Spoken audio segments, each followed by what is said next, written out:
오늘부터 갈라디아서를 우리가 차례차례 함께 살펴보도록 하겠습니다.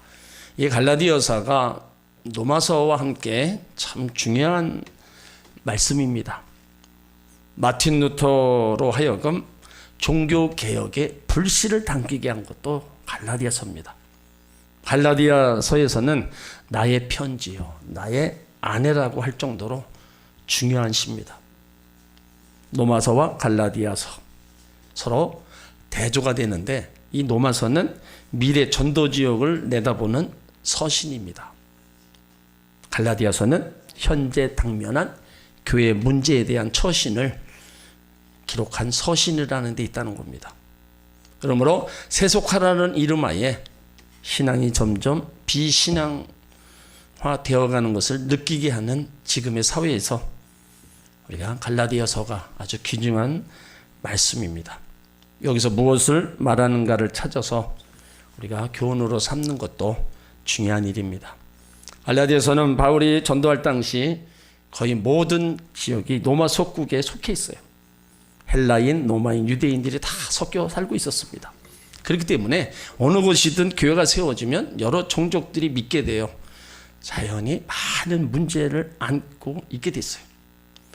그런 의미에서 갈라디아서는 신앙적 바른 교훈과 복음에 대한 진실을 밝힘으로써 성도들에게 진리를 가르치는 말씀이라고 볼 수 있습니다. 갈라디아서 말씀을 그 내용을 보면 복음은 예수 그리스도의 십자가에 의한 신적인 것이며 믿음으로 의롭게 되는 것이고, 믿음으로 이렇게 의롭다 하심을 받은 그리스도인들은 이제 유대의 율법, 과거 율법에서 자유케 됐다는 겁니다. 그러니까 갈라디아서를 한마디로 한다면 자유라고 할 수 있는 거예요. 기독교를 유대교 율법의 굴레에서 벗어나게 한 것이 바로 갈라디아서입니다. 또 성령 안에서 성장할 것과 유대인의 유혹으로 범죄한 자들에게 온유하게 대하고 범죄케 한 유대인에게는 단호하게 대할 것을 강조한 내용입니다. 갈라디아서는 하나님의 율법대로 행하면 구원을 이룰 수 있다고 믿고 그러한 교리를 가르치는 사람에게 바울이 일일이 다 답변을 했어요. 그래서 바울이 우리의 구원은 그리스도를 믿는 믿음에 근거한 하나님의 선물임을 강조합니다. 동시에 믿는 자들은 예수 안에서 성령의 열매를 맺어야 된다고 가르치고 있어요. 여러분들이 정신을 바짝 차리고 이 갈라디아서를 잘 들으면 여기에 복음 중에 복음이고 바울이 우리 가운데 전하고자 했던 그런 복음의 핵심을 잘 들을 수가 있는 겁니다. 120여 년 전 이 땅에 복음이 들어왔죠.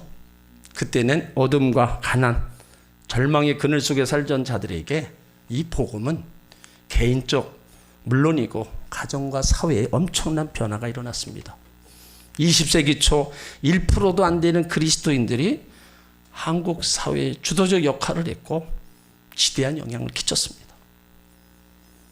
어떤 한 지역에서는 복음을 통해서 전체 마을이 구원받고 술, 도박 다 끊어버리는 새로운 거듭나는 역사가 일어나기도 했어요.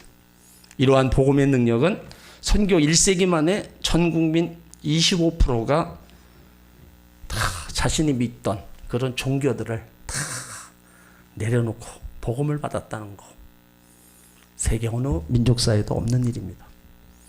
그러다 보니까 세계 신학자들이 굉장한 의아심을 가지고 한국교회를 바라보고 있는 거예요. 수요예배도 드리고 새벽마다 부르짖고 그것도 안 돼서 기도원 가고 또 금요 철야도 하고 열심히 부르짖는 열심, 서구 신학자들은 도저히 이해가 되지 않았다는 거예요. 밤하늘 내원의 십자가는 바로 다 빛나고 이러한 한국교회의 부흥성장은 도저히 이해할 수 없는 일입니다. 선교자들을 파송하고 예배당을 건축하기 위해서 자신의 재산을 드리기도 한다. 엄청난 일이 우리 교회, 이 교회사에서 이루어왔어요. 초대교회도 이루어왔지만 더 우리나라에서도 복음이 들어오고 나서 엄청난 일들이 일어났다는 겁니다. 그러나 우리가 살고 있는 현실 어떤가? 부정과 부패가 어느 분야든지 뿌리 깊이 내리고 있습니다.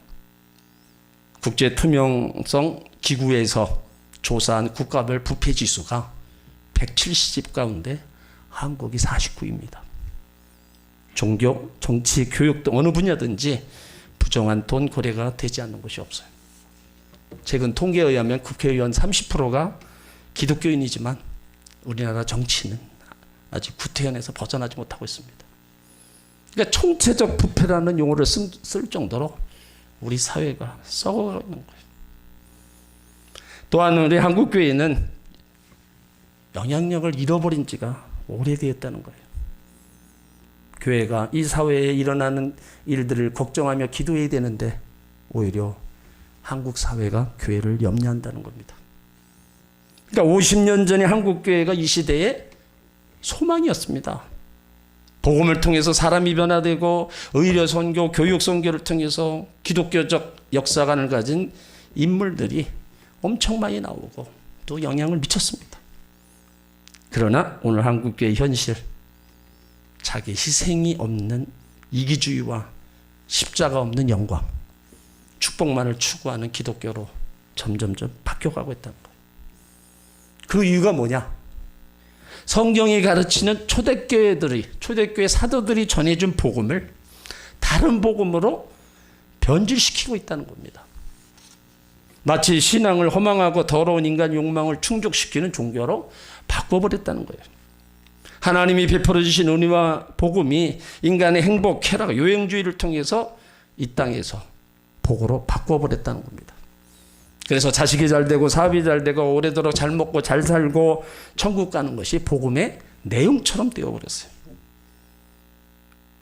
복음이 원래 사도들이 전해준 복음하고 너무 많이 변질됐다는 겁니다.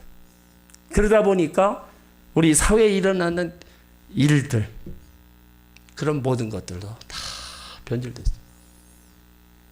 그래서 사도 바울이 그 복음의 변질로 인해서 일어나는 그 일들, 갈라디아 교회에 보니까 복음이 변질되어서 일어나는 일들이 너무 황당한 거예요. 그래서 갈라디아 교회에 바울이 편지를 쓰고 있는 거예요. 사도 바울이 1차 전도 여행 중 AD 47년경 갈라디아 교회에 도착해서 복음을 전합니다. 안디옥을 출발해서 수백 킬로 떨어진 곳에서 전도해서 교회를 세워요. 그리고 2차 전도 여행 중 다시 갈라디아 쪽을 방문합니다. 근데 두 번째 방문했을 때 갈라디아 교회는 사도가 전해준 복음이 아닌 오늘 다른 복음을 전하는 자들이 나타났어요. 거짓된 진리를 가르치는 교사들이 교회에 침투해서 복음의 은혜를 변질시키고 있었습니다.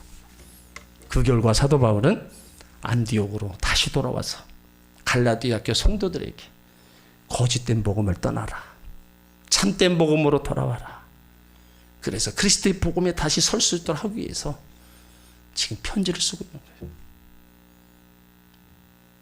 바울 서신은 바울이 감옥에서 다 편지를 보낸 겁니다. 그들이 신앙생활을 어떻게 하고 그런 소식을 다 듣고 잘못된 것을 이렇게 해라 저렇게 해라 고쳐라. 그래서 바울 서신을 통해서 다 그들에게 전한 거예요. 오늘 바울이 내가 전한 복음은 사람의 뜻에 따라 된 것이 아니라고 얘기하고 있어요. 그러니까 예수님이 직접 자신에게 계시해 준 것이라는 겁니다. 자, 1절 말씀을 보세요. 다 같이 있습니다. 사람들에게서 난 것도 아니요 사람으로 말미암은 것도 아니요 오직 예수 그리스도와 그를 죽은 자 가운데 살리신 하나님 아버지로 말미암아 사도된 바울. 그러니까 바울이 갈라디아에게 편지하면서 자신이 사도직이 하나님 아버지께서 주신 거라는 겁니다. 사람에 의해서 난 것도 아니고 사람으로 말미암은 것도 아닙니다. 여기 두 가지 부류의 사람이 나타나요. 사람에게서 난 자와 하나님께서 난 자. 과거 사도 바울은요 어떤 사람이었어요? 그는 유대교에 열심이었고 바리새인이었습니다. 자신의 맡겨진 일에 열정을 갖고 있었어요. 예수 믿는 사람을 잡아가기 위해서 공문을 가지고 다메섹까지 달려갑니다. 자신의 목표와 목적을 위해서 돌아볼 시간도 없이 집중했어요. 그러다가 다메섹에서 부활하신 예수님을 만난 후에 그는 사명을 받습니다. 사도행전 9장 19절 주께서 이르시되 가라 이 사람은 내 이름을 이방인과 임금들과 이스라엘 자손들에게 전하기 위하여 택한 나의 그릇이다. 그러니까 바울은 자신의 입장을 변호하면서 자신의 사도직이 예루살렘 교회나 안디옥 교회 같은 인간의 제도에서 임명된 게 아니라 그의 사도직은 하나님께로 말미암았다 고백하는 거예요. 그래서 1절에 오직 그리스도 예수와 그를 죽은 자 가운데 살리신 하나님으로부터 존재한다는 겁니다. 왜 바울이 자신이 사도직을 변호하고 있어요? 자신이 전했던 복음이 위기를 맞고 있는 겁니다. 생명을 걸고 전했던 복음이 유대교의 고지 교사들을 위해서 무참하게 공격받고 있다는 거예요. 사도 바울은 자신을 하나님께 부름받은 사명 없이 자신의 일에 붙잡혀 살다가 다메섹에서 부활의 주님을 만났어요. 그리고 복음을 받아들인 후에 자신은 바뀌었습니다. 어떻게 바뀌었어요? 과거에는 사람으로 말미암는 삶을 살았는데 이제는 사람과 인간의 제도 시스템이 아니라 하나님으로 말미암는 사명, 사도의 사명을 감당하고 있다는 겁니다. 로마서 1장 1절에도 예수 그리스도의 종 바울은 사도로 부르심을 받아. 그리고 고린도전서 1장 1절에도 하나님의 뜻을 따라 그리스도 예수의 사도로 부르심을 받았다. 빌립보서 1장 1절에도 그리스도 예수의 종 바울. 그러니까 자기가 받은 종이나 사도의 사명 하나님 주신 거다. 그래서 자기는 그 사명 가지고 복음을 전했는데 다른 사람들 복음, 다른 복음을 전하는 사람들이 나타났다는 거예요. 다시 할례를 받아야 구원받는다는 겁니다. 다시 말해서 할례가 단순한 의식이 아니라 그리스도 십자가를 대신하는 겁니다. 그 결과 복음의 위기와 도전에 국민했기에 자신의 사도직이 사람에게서 난 것이 아니라 오직 예수 그리스도 그를 죽은 자 가운데서 살리신 하나님 아버지께로 말미암았다. 내가 번한 복음은 내 말이 아니라는 거예요. 하나님 말씀이라는 거예요. 오늘 이 말씀을 통해서 하나님 무엇을 말씀하세요? 오늘 우리 시대에 사도라는 직분이 있습니까? 없습니까? 사도가 누구예요? 부활하신 예수님을 직접 목격한 자들입니다. 주님은 교회를 사도들의 터 위에 세웠다고 합니다. 예수님 제자 사도들은 순교를 당하거나 죽었습니다. 그러나 성령의 감동으로 기록된 하나님 말씀을 남겼어요. 그러므로 오늘 교회는 이러한 사도성을 계승하고 있는 겁니다. 교회는요, 사도들이 전해준 하나님 말씀 위에 세워진 겁니다. 그 말씀이 하나님 말씀이기 때문이에요. 오늘 우리는 누구예요? 죄로 인해 죽었던 우리들, 예수 때 복음을 통해서 성도된 하나님의 거룩한 백성들입니다. 우리의 구원이 사람으로 말미암은 것이 아닙니다. 에베소서 1장 4절 5절에 창세전에 그리스도 안에서 우리를 택하사 우리로 사랑 안에서 그 앞에 거룩하고 흠이 없게 하시려고 선택하셔서 자기 아들이 되게 하셨다. 우리의 구원이 사람으로 말미암지 않고 하나님으로 말미암은 부르시라면, 그 부르심이라면 성도는 사명에 살고 사명으로 존재해야 된다는 겁니다. 죄인에게 복음은 구원의 소식이라면 구원받은 사람의 또 다른 복음은 자기 사명을 발견하는 거예요. 그래서 인간의 최고 행복은 사명을 발견하는 겁니다. 하나님은요, 어떤 목적 없이 창조하지 않으셨어요. 우리 한 사람 한 사람 다 그 뜻이 있고 목적이 있습니다. 그러므로 우리 하나님의 부르심을 받은 우리들, 그렇다면 우리들도 어떻게 해요?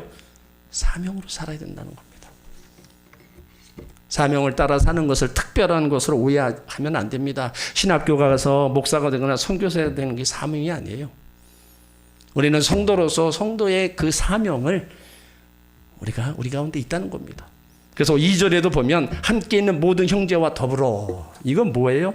우리는 하나님께 부르심을 받은 자의 사명을 갖고 이 땅에 살아간다는 거예요. 그 복음의 능력에 대해서 이 땅에서 이웃과 더불어 살고 성도들과 함께 나누며 섬기며 살아가는 것이 성도가 사명으로 존재한다는 거예요. 서로를 긍휼히 여기고 서로를 불쌍히 여기고 서로를 위해서 기도해주고 함께 나가는 거. 이건 성도로서의 사명입니다. 내가 특별한 뭐 일을 해야 된다. 여러분, 그거 하는 분이 또 있잖아요. 그분의 사명입니다. 그렇다면 우리가 삶의 현장에서 생존하신 하나님을 체험하고 하나님께 부름받은 자의 사명으로 서로를 우리가 위하고 서로에게 도움이 되고 힘이 되고 중보 기도자가 된다면 그건 성도로서 사명을 감당하는 거예요. 사도 바울은 예수께서 우리를 위하여 하신 일이 무엇인가를 말합니다. 즉 복음의 내용에 대해서 말하는 거예요. 그것이 이제 4절에 있습니다. 자, 4절에 있습니다. 그리스도께서 하나님 곧 우리 아버지의 뜻을 따라 이 악한 세대에서 우리를 건지시고 우리 죄를 대속하기 위하여 자기 몸을 주셨다. 그리스도께서 하나님의 뜻을 따라 이 악한 세대에서 우리를 건지시려고 자기 몸을 십자가에 드렸다는 겁니다. 예수 그리스도의 십자가의 보배로운 피를 흘리신 이유가 무엇이에요? 죄를 다스리는 세대로부터 구원입니다. 복음이 뭐예요? 예수께서 우리 죄 때문에 죽으셨어요. 저와 여러분의 죄 때문에 죽으셨어요. 그 죄 문제를 해결하기 위해서 하나님의 아들이 십자가에 달리셔서 흘리게 하셨어요. 이것이 복음의 핵심이고 진리입니다. 그런데 우리는 자꾸 어디로 가고 있어요? 내가 예수 삶에 있어서 행복했다. 가난한 자가 부자 되었다. 건강한 사람이 병든 사람이 건강을 찾았다. 마음의 평안함을 찾았다. 정신건강의 안정을 찾았다. 물론 다 맞습니다. 근데 이건 두 번째라는 거예요. 복음은요, 죄 문제를 해결하기 위해서 하나님과 막혔던 관계를 회복한 예수님이 자기 몸을 들이신 겁니다. 그게 먼저예요. 기독교의 복음은 예수 그리스도의 죽음이 하나님의 공의를 만족시킨 대속의 죽임, 그거를 알아야 된다는 거예요. 그래서 십자가, 은혜의 십자가, 사랑의 십자가가 된 겁니다. 왜 우리가 화목하지 못합니까? 바로 죄 때문이죠. 하나님은 거룩하시고 완전하신 분이기 때문에 이 죄를 적당히 눈 감아줄 수 없습니다. 그래서 하나님은 자신의 아들을 대속제물로 주신 거예요. 로마서 5장 10절에 곧 우리가 원수 되었을 때 그의 아들이 죽으심으로 말미암아 하나님과 화목하게 되었은즉 화목하게 된 자로서 더욱 그의 살아나심으로 말미암아 구원을 받을 것이니라. 십자가가 뭡니까? 보배로운 피를 통해서 우리의 구원이 이루어진 겁니다. 그 결과 우리 죄에서 악한 세대에서 건지신 거예요. 오늘 바울이 왜 예수님께서 우리를 위해 죽으셨다고 할 터인데 자기 몸을 드렸다고 얘기하고 있어요. 여러분, 구약의 제사 제대로 한번 생각해 보세요. 몸을 드렸다는 것은 희생제사를 드렸다는 겁니다. 이스라엘 백성들이 1년에 한 번씩 절기마다 양을 드리고 와서 제물로 드렸어요. 제단에 끌고 와서 제단 위에 높여놓습니다. 그리고 칼을 들고 목을 쳐요. 피가 온 사방에 퍼집니다. 양은 슬픈 소리를 지릅니다. 오장육부를 다 태워서 하나님께 드려요.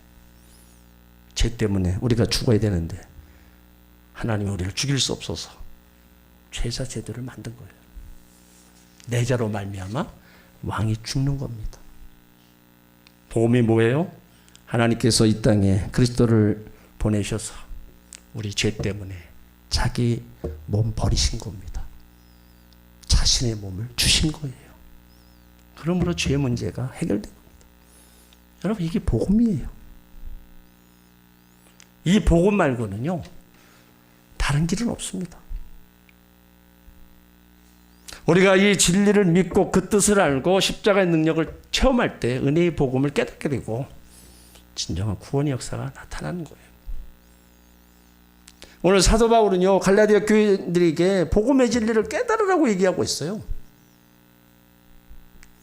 복음을 깨닫고 알면 변화가 일어납니다. 그 속에 있는 삶의 환경이 바뀌는 거예요. 하나님 말씀이 우리 안에 온전히 거하는데 왜 살아있는 말씀이 우리 안에 돌아오면 왜 변화가 안 일어나겠어요? 예수 믿고 변화되는 것은 당연한 겁니다. 그런데도 우리는 아직 그 변화, 그것을 온전히 이루지 못하고 있다는 거예요. 왜 그래요? 한국 교회 안에 수많은 사람들이 있지만 올바른 복음의 진리를 알지 못한다는 겁니다. 그 복음을 깊이 체험하지 못하는 거예요. 대충 피상적으로 이해하고 교리적으로 안다는 겁니다. 그 복음의 능력에 붙들리지 않는다는 거예요. 그래서 언제나 복음의 변두리를 맴돌고 있다는 겁니다. 그러다 보니까 능력, 역사, 체험이 없어요.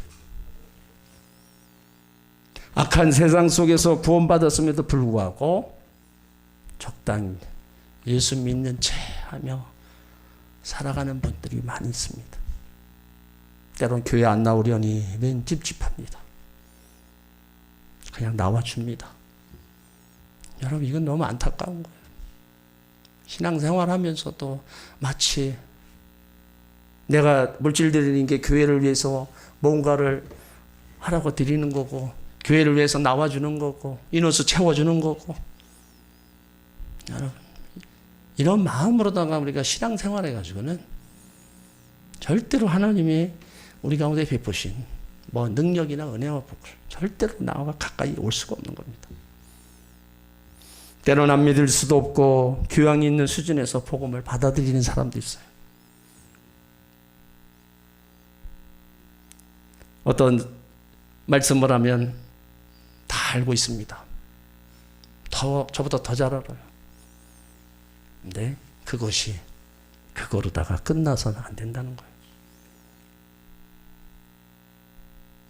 예수 믿고 착하게 선하게 살고 죄 안 짓고 윤리적으로 선하게 살면 생각합니다. 그렇게 되면 살면 된다고 생각을 해요. 그게 아닙니다. 오늘 사도 바울이 왜 그렇게 갈라디아 교인들에게 자기가 전한 복음하고 다른 복음을 받아들이면서 나아가는 그들을 향해서 왜 이렇게 호소하겠어요?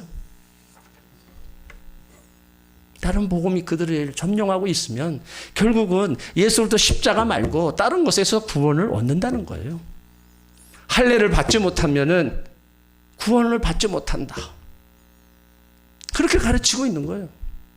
또 할례만 받아도 구원을 받는다.